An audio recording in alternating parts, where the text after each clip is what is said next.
تو چھینک کی آواز دبانا سنت. ایک دفعہ درشی پڑھ دیں. اللہم صلی علی سیدنا مولانا محمد وعلی آل سیدنا مولانا محمد وآلہ وآلہ وسلم. تو ہمارے نبی کریم صلی اللہ علیہ وسلم اپنی اصل کے اعتبار سے نور ہے جو لباس بشریت میں دنیا میں تشریف لائے. ہر نبی کی دنیا میں آمد کا ایک بہت بڑا مقصد رہا ہے. ہم لوگ عموماً اس طرح کی باتوں پر یا تو غور نہیں کرتے ہیں تو سرسری طور پہ کرتے ہیں، اور یا پھر اس کو اتنا اہم نہیں سمجھتے ہیں.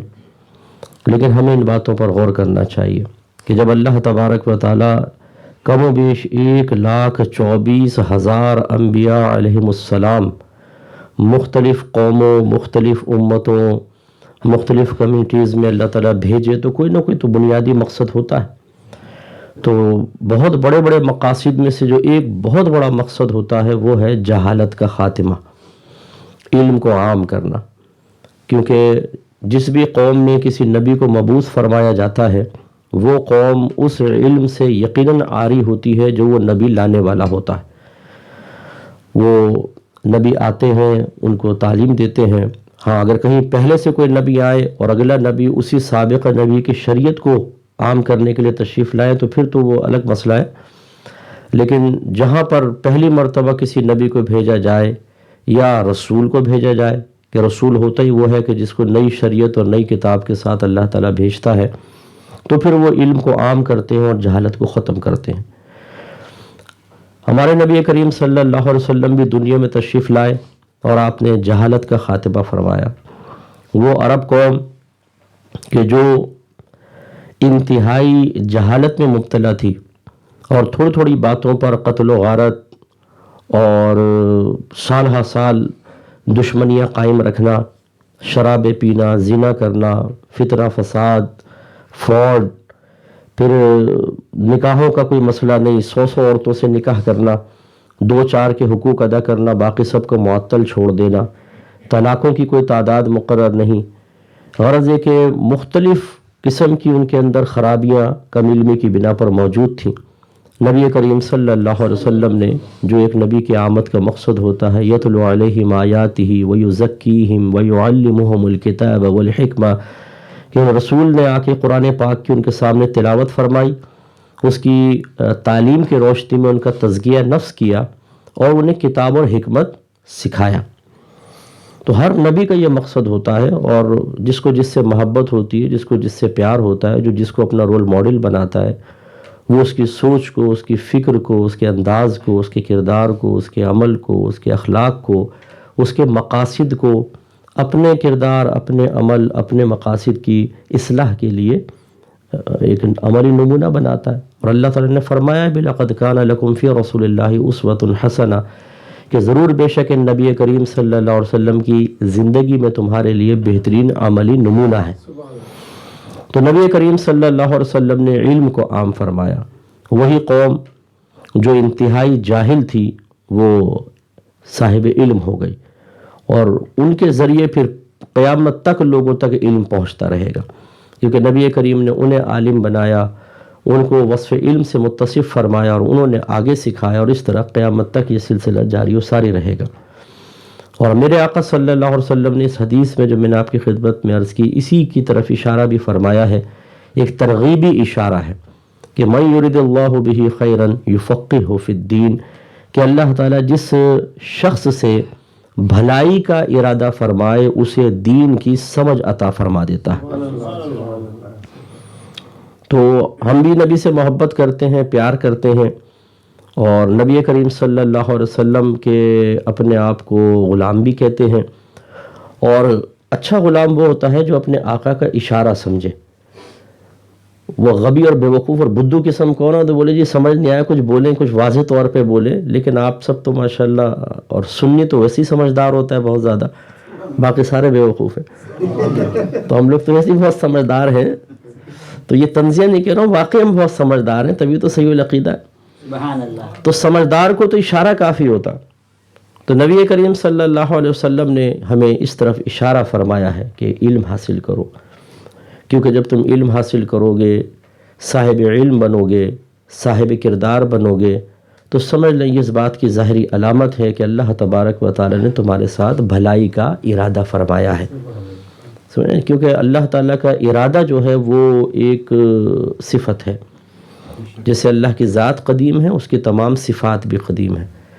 تو ایک ارادہ ازلی ہوتا ہے جو ہمیشہ سے اللہ کے ساتھ ہیں ارادے، اور ایک ہوتا ہے اس ارادے کا ظہور.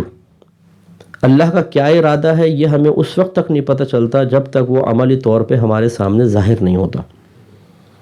مثال کے طور پہ میں کتنی دیر بیان کروں گا اللہ کا کیا ارادہ ہے آپ کو پتہ ہے؟ مجھے تک نہیں پتہ، ٹھیک ہے نا. لیکن جب اگر بالفظ میں کچھ دیر بعد بیان ختم کر دوں گا تو پھر آپ قسم کھا کے بھی کہہ سکتے ہیں کہ اللہ کا ارادہ یہی تھا کہ اتنی دیر میں بیان ختم ہو جائے. تو یہاں جو میرے آقا فرما رہے ہیں کہ اللہ تعالیٰ جس بندے سے بھلائی کا ارادہ فرمائے اسے دین کی سمجھ عطا فرما دیتا ہے. یہاں وہ ارادہ ازلی کی بات نہیں ہو رہی، بلکہ یہ وہ اس اللہ تعالیٰ کے سمجھ لے ارادے کے ظہور کی بات ہو رہی ہے کہ جس کو آپ اور میں آرام سے دیکھ سکتے ہیں. اللہ کا ارادہ کوئی بھی اس وقت تک نہیں جان سکتا جب تک وہ ظاہری طور پہ سامنے ہمارے جلوہ افروز نہ ہو جائے.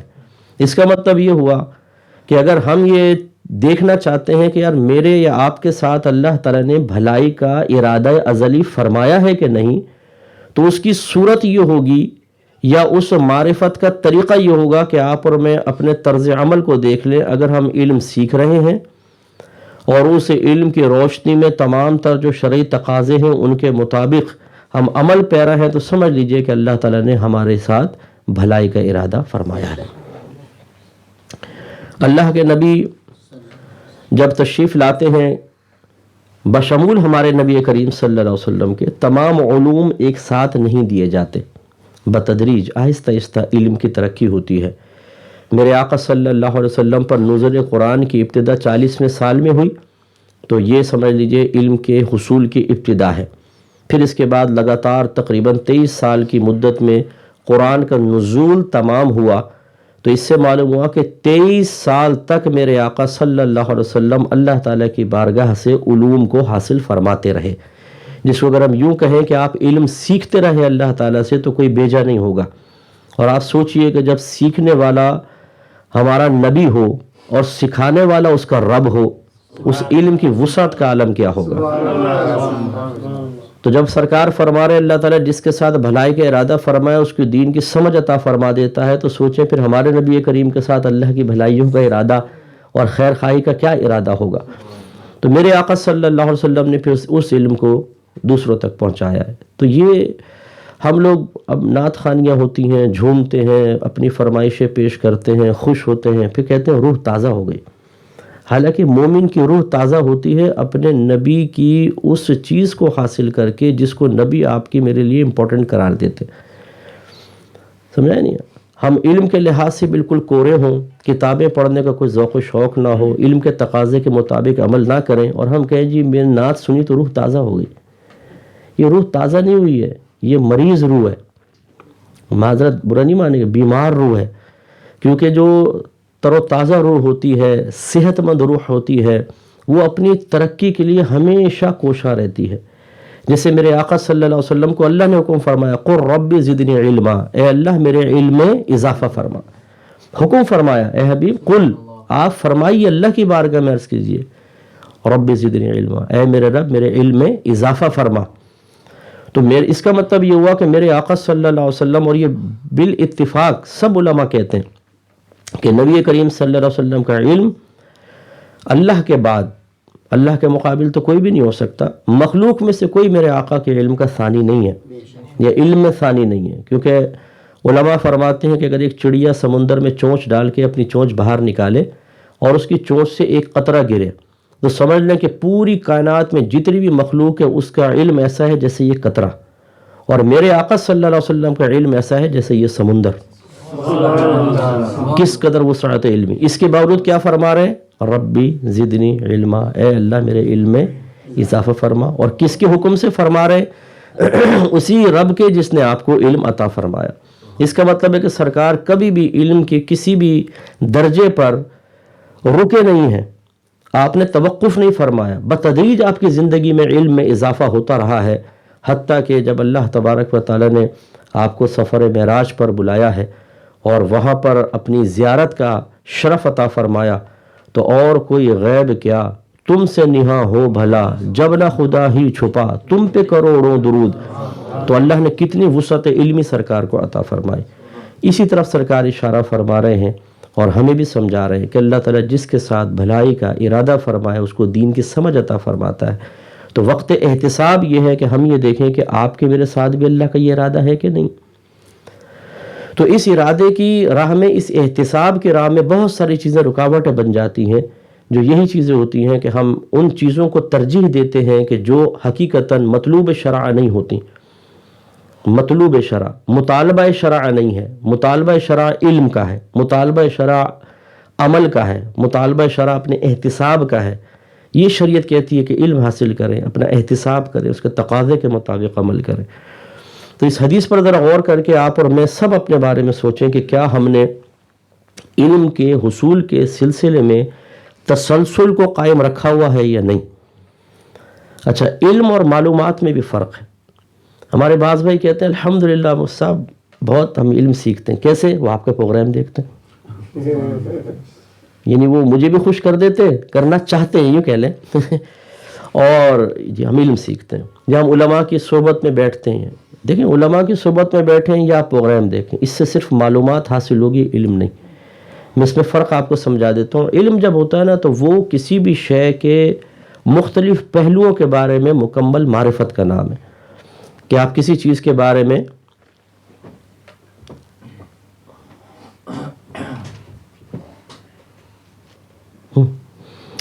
کسی بھی چیز کے بارے میں آپ ایک مکمل A to Z ایک چیز حاصل کرتے ہیں تو پھر وہ علم بنتا ہے باقاعدہ۔ یوں سمجھ لیں آپ ایک ڈاکٹر کے پاس گئے، آپ نے، وہ ڈاکٹر علاج کر رہا تھا، آپ نے کہا اس مریض کو کیا ہے، اس نے کہا یہ ہے۔ آپ نے کہا اس کی علامت کیا ہوتی ہے، اس نے کہا اس کی علامت یہ ہے، یہ ہے، یہ ہے۔ پھر آپ نے کہا کہ اچھا اس کا علاج کیسے ہوگا، اس نے کہا یہ احتیاطیں کرنی ہوں گی، یہ اس کو میڈیسن کھانی ہوگی۔ آپ آ گئے۔ یہ علم حاصل ہوا ہے یا معلومات ہیں؟ بولیے، یہ معلومات ہیں۔ اس لیے آپ ایسا نہیں ہے کہ دو چار اس طرح باتیں سننے کے بعد کلینک کھول کر بیٹھ جاؤ اور کہیں کہ مجھے تو ڈاکٹری کا علم حاصل ہے، میں تو علاج کر سکتا ہوں۔ یہ علم نہیں ہے، معلومات ہیں۔ اور ہمارے نبی کریم صلی اللہ علیہ وسلم نے جو اشارہ فرمایا وہ علم سیکھنے کی طرف ہے۔ اب ہوتا یہ ہے کہ ہم جب علمی ترقی کی بات آتی ہے، جو چیز نفس پہ گرا ہوتی ہے، جو نفس کے لیے مشقت کا باعث ہوتی ہے، اس میں ہم عموماً کوشش نہیں کرتے ہیں اور تھک جاتے ہیں بہت جلدی۔ اور جس چیز میں حظ نفس ہوتا ہے، جیسے اب ہمارے ہاں مطلب 12ویں ہم منا رہے ہیں، 11ویں منا رہے ہیں، نعت خوانی کی محافل ہے، آپ دیکھیں پوری پوری رات پبلک بیٹھی رہے گی، کوئی مسئلہ محسوس نہیں ہوگا۔ لیکن جب صبح فجر کی نماز پڑھنے کی باری آئے گی تو بعض اوقات 5,000 ہزار کا مجمع ایک مسجد میں، اور جب فجر کی جماعت ہو تو اس میں 3-4 آدمی، کیونکہ فجر پڑھنا یہ گرا گزرتا ہے نفس پہ۔ اسی طرح اگر آپ درس حدیث کی دعوت دیں کہ جی درس حدیث، درس قرآن ہوگا، تو ماشاءاللہ ہماری سنی عوام کتنی پہنچے گی۔ اور آپ کسی مشہور نعت خوان کا ایک پوسٹر لگائیں اور کہیں کہ جی وہ آ رہے ہیں اب تشریف لائیں، مسجد بھری ہوگی۔ یہ ہے ہمارا، ہم سمجھتے ہیں یہ عشق رسول ہے، یہ عشق رسول نہیں ہے، یہ عشق نفس ہے، عشق تکمیل خواہشات نفس ہے، جس کو ہم پہچان نہیں پاتے۔ کیونکہ علماء نے بڑی پیاری شناخت بیان فرمائی ہے۔ ہمارے علماء ارشاد فرماتے ہیں، صوفیہ کرام کا کلام موجود ہے کہ جس عمل پر نفس خوشی خوشی راضی ہو، سمجھ لیں اس میں اخلاص نہیں ہے۔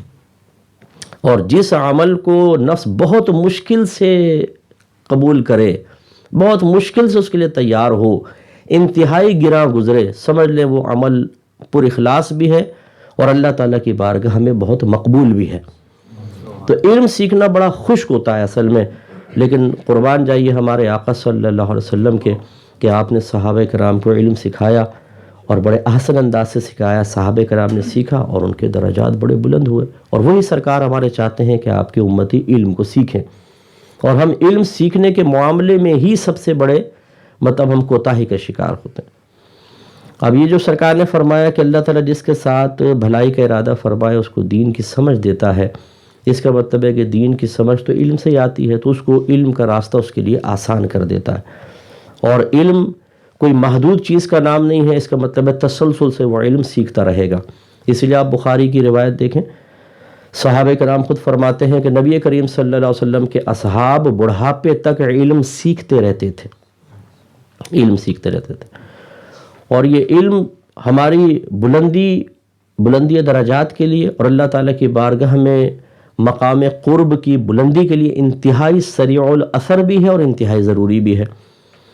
وہ آپ نے یہ روایت سماعت فرمائی ہوگی کہ میرے آقا صلی اللہ علیہ وسلم ایک دفعہ مسجد نبوی میں جلوہ افروز ہوئے تو دیکھا صحابہ کرام کے دو گروہ تھے جو آپس میں بحث کر رہے تھے۔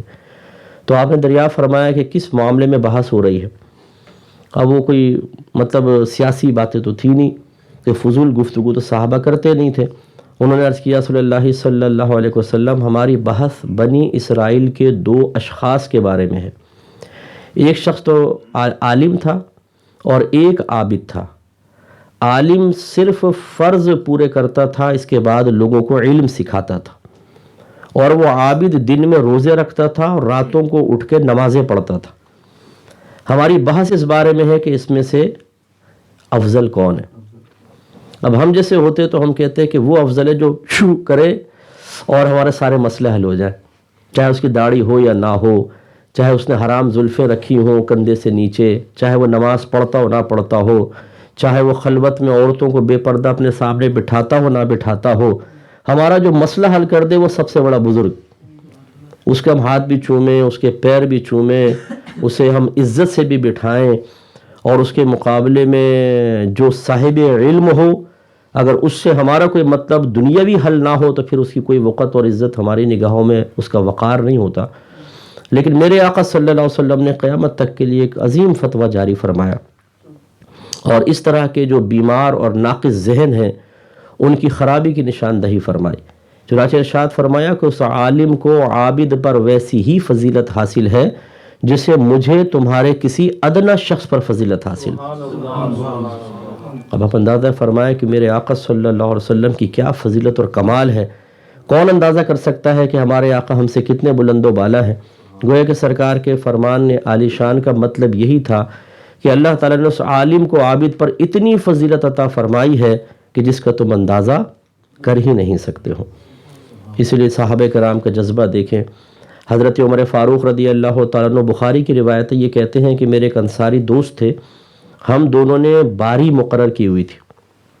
ایک دن میں کام پہ جاتا اور وہ نبی کریم صلی اللہ علیہ وسلم کی بارگاہ میں حاضر ہوتے اور جو وحی نازل ہوتی اس کو سنتے اور پھر مجھے اگلے دن آ کر بتایا کرتے تھے، اور پھر دوسرے دن وہ کام پر جاتے اور میں نبی کریم کی بارگاہ میں حاضر ہوتا، پھر جو مجھے معلومات حاصل ہوتی وہ میں ان کو بتایا کرتا تھا۔ تو یہ دیکھیں صحابہ کرام کا کیسا جذبہ اور شوق اور ذوق تھا کہ وہ علم سیکھنے کے لیے اب ذریعہ معاش بھی ہے اور وہ بھی۔ اور اس سے ایک اور اشارہ بھی بہت پیارا ملتا ہے کہ علم سیکھنا ایک تو ضروری، دوسرا ذریعہ معاش اختیار کرنا یہ صحابہ کرام کا طریقہ ہے۔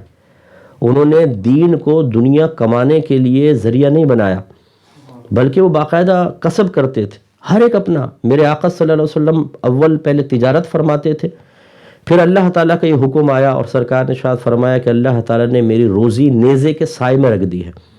وہ سرکار جہاد فرماتے تھے، اس کا 5واں حصہ نبی کریم کو ملتا تھا، جس کو خمس کہا جاتا ہے عربک میں، اور اس کے پھر 5 حصے ہوتے تھے، جس میں سے ایک نبی کریم کا تھا، ایک عزیز و اقربا کا، یتیموں کا، غریبوں کا، مسافروں کا، وہ 5واں حصہ سرکار کو ملتا تھا، اور اس سے میرے آقا صلی اللہ علیہ وسلم کا معاشی معاملہ حل ہوتا تھا اور وہ ذریعہ معاش سمجھ لیں بن گیا تھا اللہ کے حکم سے۔ ورنہ میرے آقا باقاعدہ پہلے تجارت فرماتے تھے، ایسے تمام صحابہ کرام۔